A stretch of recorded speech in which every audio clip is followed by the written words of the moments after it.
Hello and welcome back to Serendipity Intended. My name is Tracy Ann. I am so glad that you are here. It is July 25th, and that means we are in the very last week of Junk Journal July 2026.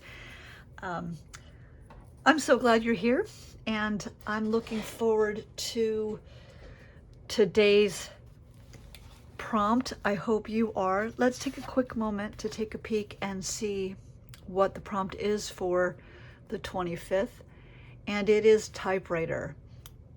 I have to confess, I don't own a typewriter. It's definitely on my wish list to have one. I love the look of typewriting, and I plan to ask for it for my birthday or Christmas, but right now I don't have one.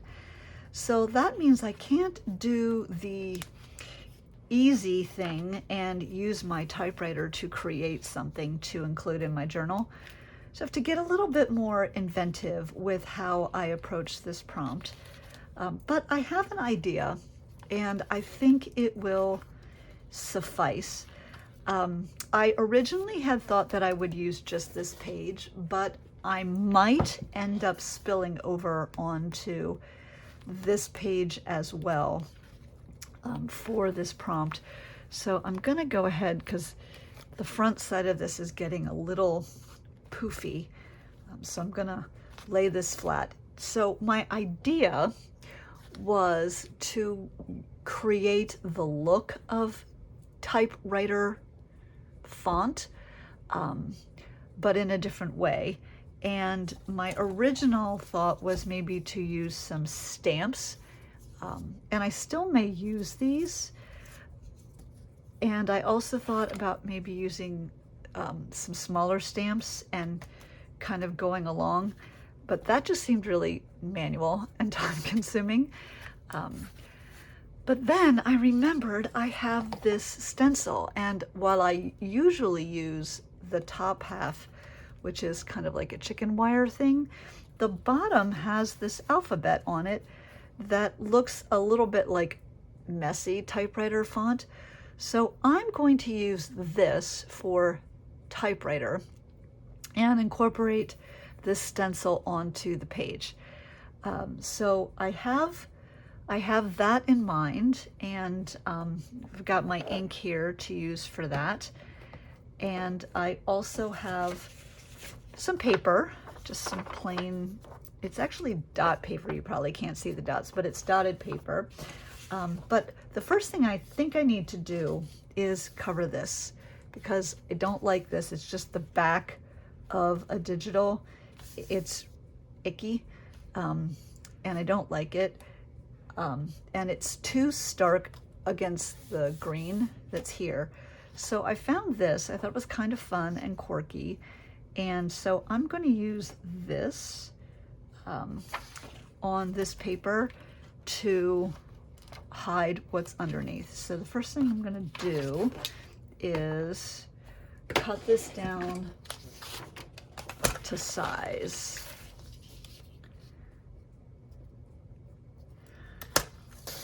I think it's important when you do a challenge like this to kind of remember that it's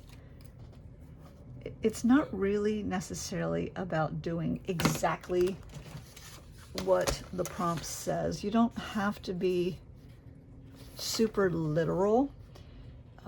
It's a starting point, right? A jumping off point, a way to become inspired, and you can kind of take it from there. So if you don't have, like me, you don't have a typewriter, fine. Find something else that would work. Maybe you don't have this particular stencil, but you have some other set of alphabet stencils that would work. Or maybe you have some stamps, whether they are large or they are small, that could kind of give the feeling of a typewriter. Or really even maybe a piece of ribbon that reminds you of a typewriter ribbon, or something that looks like the keys, you know, like, oh, even like stickers, like little round stickers, like the old-fashioned typewriter keys used to be. Really anything that is evocative of a typewriter or connects to a typewriter. You even could use an image of a typewriter. There are some really interesting magazines that have images in them. Maybe you've got a typewriter photograph in your stash, or a photograph of something that someone else typewrote, what someone else made that is typewritten. Any of those things would work. So I think part of the fun of doing challenges like this is figuring out how you can do the prompt when maybe you don't have exactly the right supply. Because the point of this hobby isn't to have the right supply, it's to have fun and create and express yourself. Okay, so this, I want to make sure I had this the right way before I started putting glue on.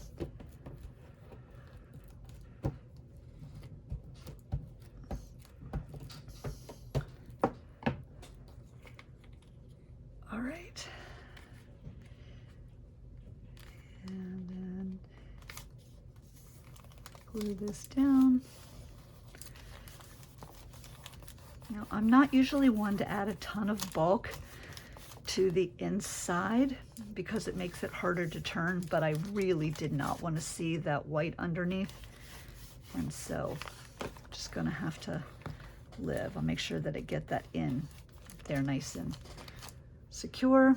Okay. All right, so now I've taken care of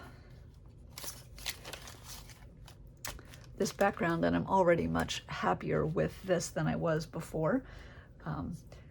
Now I'm going to set this aside briefly and also put the lid on this because I'm not going to use this immediately. Get this out of the way. So I want to tackle stamping next, or stenciling. Now I do want, maybe I should cut this first, or at least trim it, because I want to be able to see some of the background. So maybe if I do those registration marks. And I'm not sure what the best way to do this is, so I'm just going to pick away. Cut it to size first. And then now I have to decide if I want to fit the stenciling onto the paper or if I want the stenciling to kind of overlap and kind of hang off the paper a little bit. I think I'm going to do it that way. Yeah, so let me grab my blue tape and just put it down so it doesn't scooch horribly, and then get this where I want it, because I'm going to be rubbing.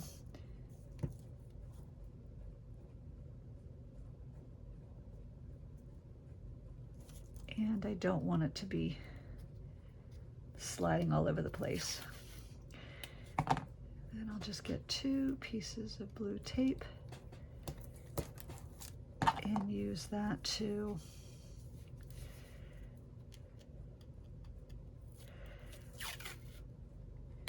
hold this down so that it doesn't slide around. So I am going to use black from Colorbox. It's a pigment stamp, and I'm going to use my dauber.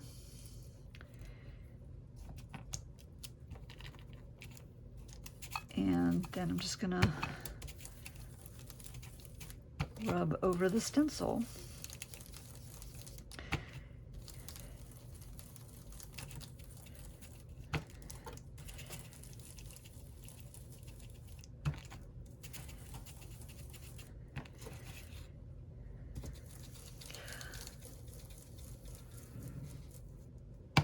If you've been doing the challenge, I'm curious what prompt has been your favorite one. And if you haven't been doing the prompt or the challenge yourself, then maybe which page of mine have you most enjoyed or been most inspired by?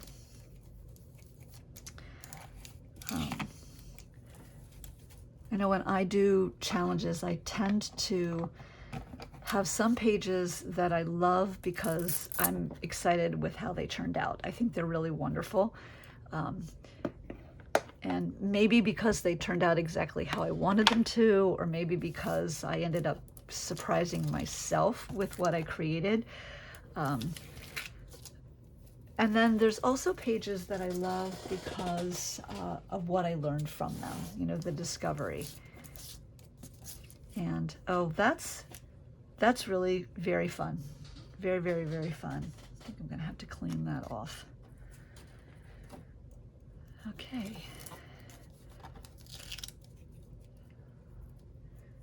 So very bold too. It's a little bolder. I don't know why I was thinking that the black wouldn't be so bold, but it definitely is. I'm almost wondering, oh, that's really fun. I don't know what I want to do with it. I don't need this anymore. I don't know what I want to do with it beyond just this, but that's super, super fun. All right, so while I ponder what else I want to do here, let me share with you some of, uh-oh, sorry, I just got distracted. I'm realizing that my butterfly from yesterday is coming unstuck here. I just used the sticker glue, and I think the fold is proving to be too much. There we go. All right, problem solved. So I pulled some other things, and I don't necessarily have a plan.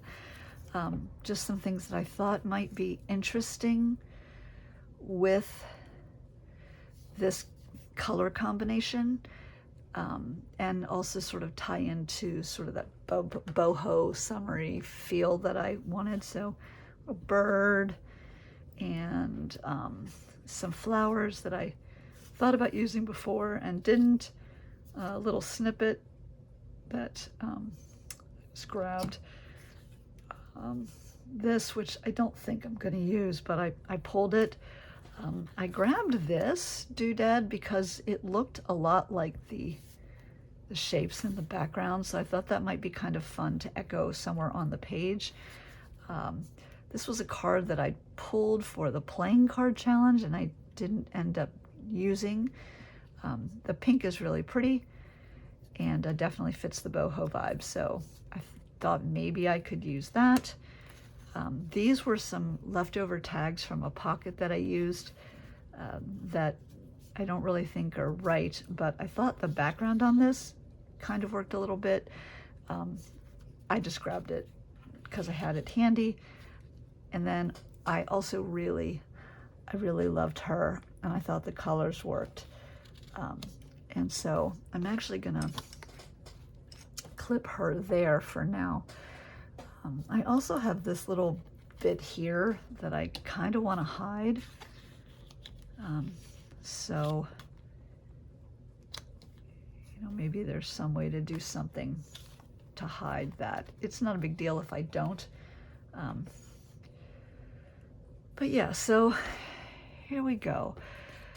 I do like this here, like so, and I also just don't think I can get away with 2 focal points. And this is super busy. What I feel like is I need something behind this to help it pop and be more important. Let me dig in my paper stash. I don't have anything on my desk that is large enough to back this. Let me look and then I'll be right back. I'm not sure if I've found the right thing yet. I grabbed a few items here. So I found this is tissue paper. I liked it because it was really bright. And while it does pop, it's completely the wrong color. So that is a definite no. I also grabbed this because I thought the colors worked really well with this. And so I thought maybe this is just a page from a book. That's a possibility. I'm not in love with it, but it definitely, they make sense together. So I will hang on to this one. I won't set that in the note pile. Maybe I'll tuck it under here.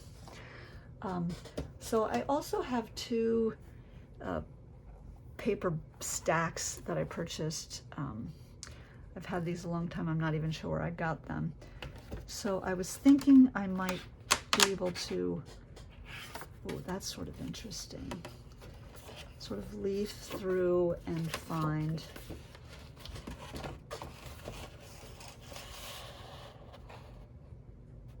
okay, that's also a possibility. So I'll take that out. And I'm wondering if there's something, so I've kind of got these colors to play with, sort of the reddish, the teal, the brown, and then the yellow. And maybe even this lighter green that's in here. Ooh, that's kind of interesting. It definitely captures that lighter green. No, I don't think it's, oh, that might be orange.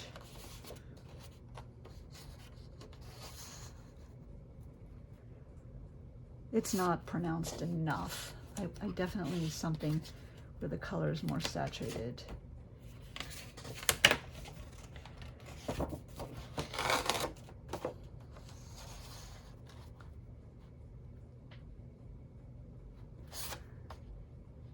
That's interesting. That's a maybe too. I wonder what would happen if I used another color that wasn't in here to help it stand out. Maybe the purple. Just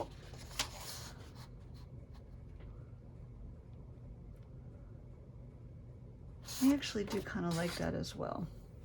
Right, I'm going to keep trying out colors here and get a set of things to play with, and then I'll come back and audition things a little bit more purposefully. Okay, so I have probably way too many papers here to audition, and I'm going to try and do this fairly quickly because I think sometimes we can kind of get caught in a little bit of analysis paralysis and overthink things just a bit too much.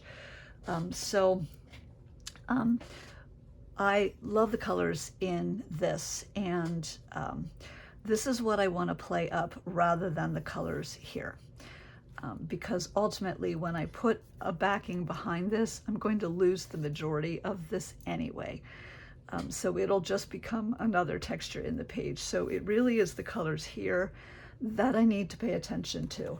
And so let me show you kind of how this works. So I grabbed this purple because I noticed there's a little bit of purple in here. And one of the things I like about this particular pad is that it's not a solid color. There's a little bit of a mix of colors. So you can kind of get a feel for how things fit. This is nice. I'm gonna switch because the different sides have different values. So let's see if a little darker makes me a little happier. I do like that. I like this darker side. So I'm gonna hang on to this one for the moment. Then I grabbed this green just to see if I could pull out the green here. And while I don't dislike this, it's kind of boring. And it's too similar to this page, so it's a no. Then I grabbed this one because it felt a little purpley, but it also really brought out the brown. And the pattern in the paper kind of reminds me of the pattern in her hair. And I do like that one as well. That feels a little more formal than the other one. So even though I like it, I don't want it to feel formal. I want it to feel loose and free and a little funky. So I'm gonna set that one aside. Now this was an actual book page that I pulled, and it definitely pulls out the brown. I just think it's kind of muddy. So I'm gonna set that one aside as well. Now this one had a lot of the greens from the backgrounds. I thought that could be interesting because it would tie the pages together as instead of connecting to the girl per se. And I do sort of like the way that that looks. So this is also a maybe. Now this purple is similar to the other, but it's a little bit more pink. So the first one was definitely purple. This one is more of a pink, and it really does pop with her, but it doesn't make sense to me with what's in the background.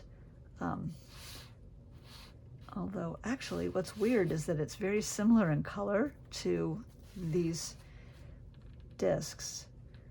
I do really like the way it pulls this out. I'm gonna hang on to it.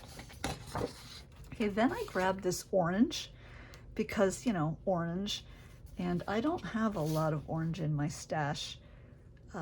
I like the orange, but I don't think there's enough contrast between the alphabet and the orange, so I'm gonna set that aside.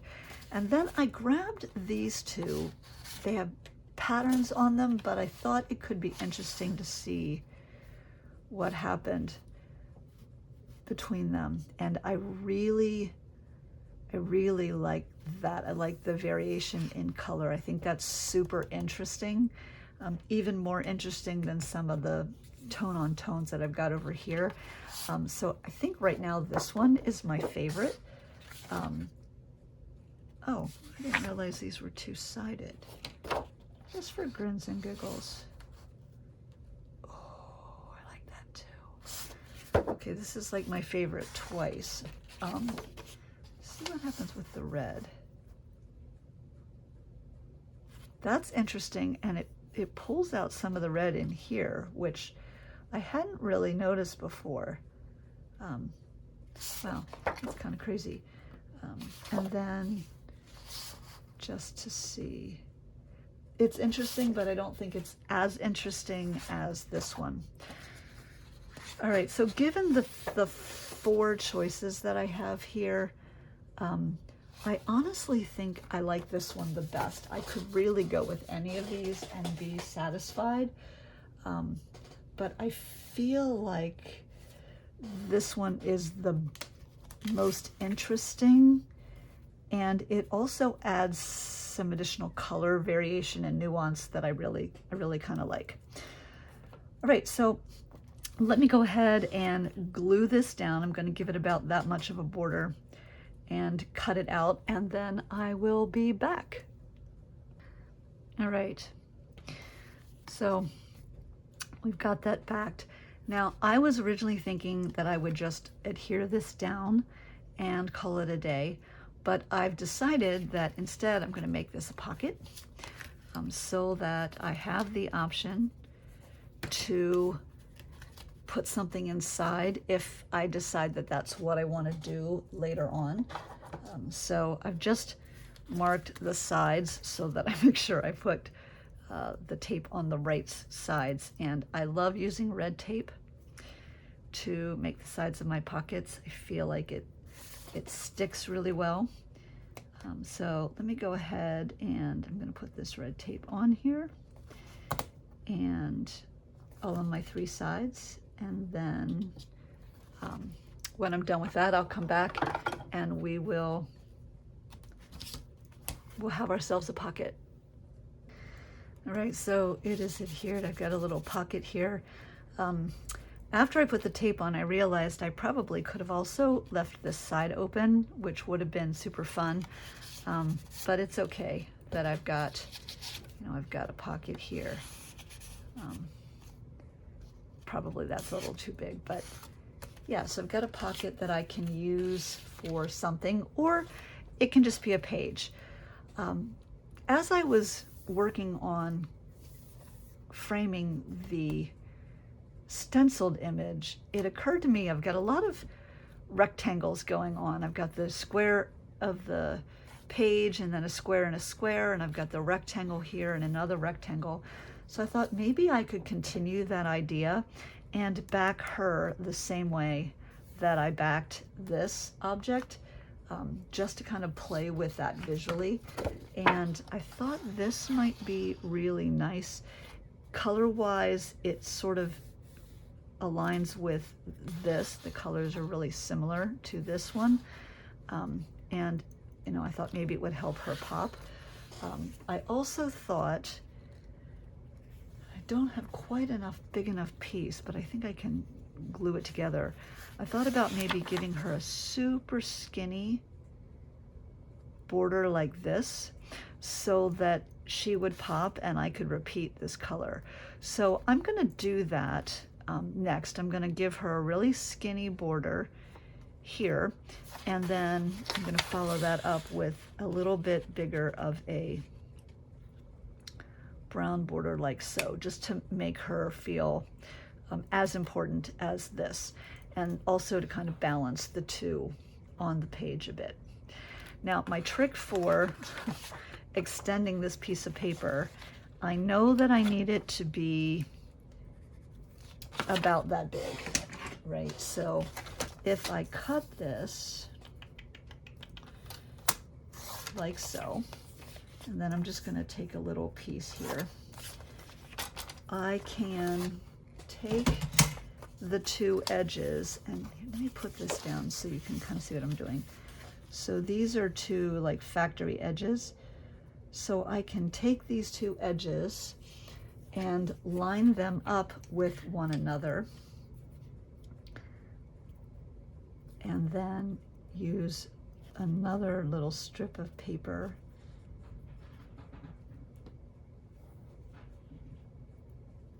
to glue the 2 together. And I don't have to be super precious because no one's going to see this side. This is kind of the back. And then I've got a longer piece of paper, and when it's covered mostly by her, you really won't even see that seam, and I'll have a long enough piece of paper.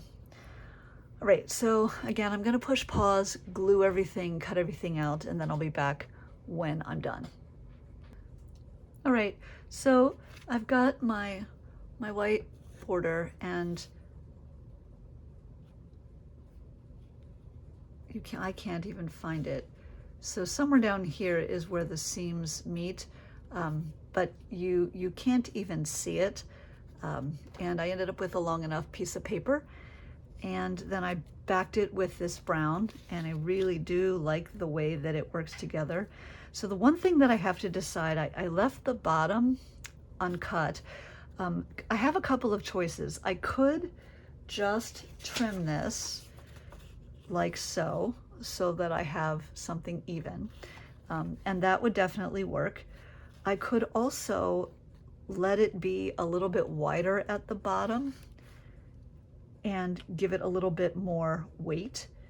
I could also tear the bottom, and I think what I'm going to do is a combination of the last 2. I'm going to let the bottom be a little bit wider, and I'm going to tear the edge just to add a little bit more interest and texture.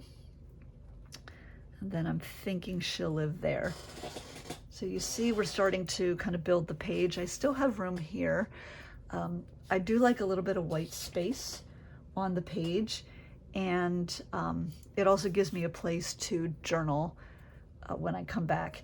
Now, I really could stop here, but I'm not quite ready to just yet, because I want to see if there's anything else to do with her. So for example, do I take a piece of something and add a little bit of a shape behind it, or maybe that way, or do I take, you know, another element and, no, I don't like that, or maybe my card and put that on there. I like this too much to hide it behind. I don't think works. I think it competes. Or maybe some of these floral images. She's kind of got some flowers here. So I could, now if I did this, it would let me cover up that little tab a bit. I do kind of like that. I want to try, just for grins and giggles, though I really do like that, I want to try this shape as well, just because it echoes this.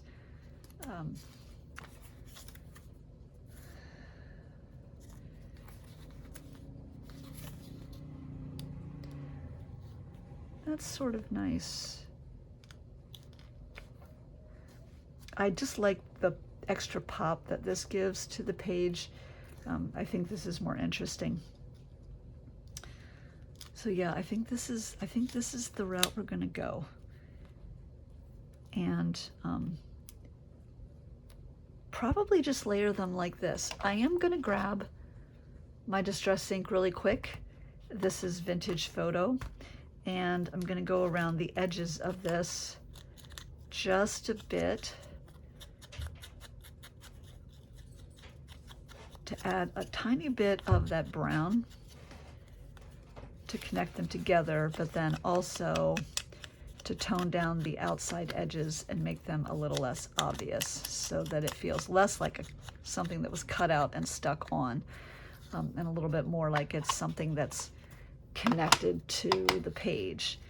And then, yeah, like that. We'll hide this flap right there. Now that does mean that the back of this is going to flip over, hang over. So let me grab and do just a bit on the back here, so I don't have the stark white hanging over.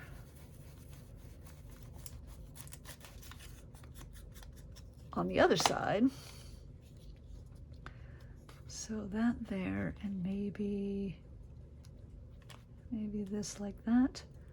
I think that works. All right, so what I'm gonna do first is I'm gonna add a little bit of glue here, just a dot, to get the two of them glued together. And then I'll come back and, where is this gonna hang over? I don't wanna end up gluing what's hanging over. So down here. So this is where I need to be careful. So kind of lightly go around the edges, get some in the middle.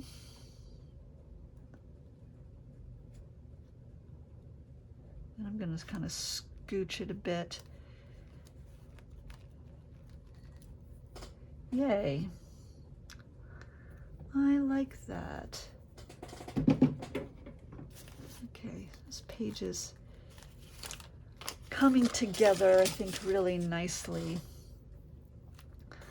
The one thing I do need to do still is glue her down, and then maybe find a sentiment for right here, and then I think I should be close to done. So let me do that. I'll glue her down and find a sentiment. All right, so I use these clipping stickers from Tim Holtz Ideology, and go ahead and tuck those back. And the two that I put two together, so life is wonderful in the garden. And I like this because this echoes the white here and the white here. And I think it kind of ties things together. Sorry, that's my husband in the next room having a sneezing fit. It is very much allergy season here.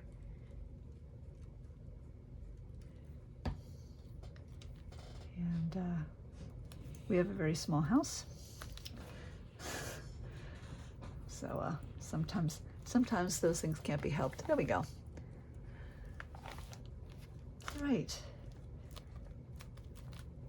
So the last thing I think I'm going to do is take my Micron 05 and just do a little bit of outlining around my typewriter typing, just to help that pop and feel a little bit more substantial. Trying to be a little bit more careful than I normally am. And then I'm going to go around my lady and do the same thing. I'm stopping, I'm not going all the way to the corner. And that is so that I can add just a little circle at each corner and kind of go with the sort of Art Deco look that this has. It's not Art Deco. I'm blanking on the name of the genre.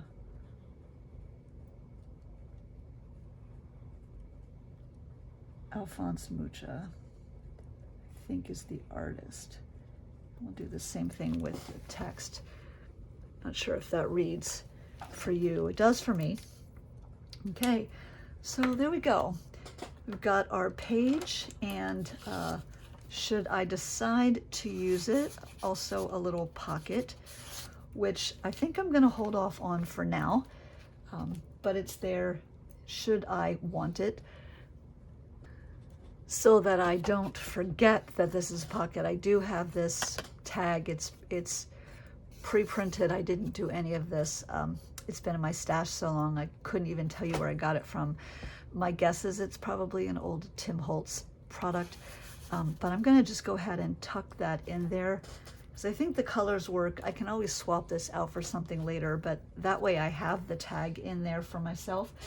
And then the last thing that I need to do, and this page will be done, is create my label for today's prompt, which is, of course, typewriter.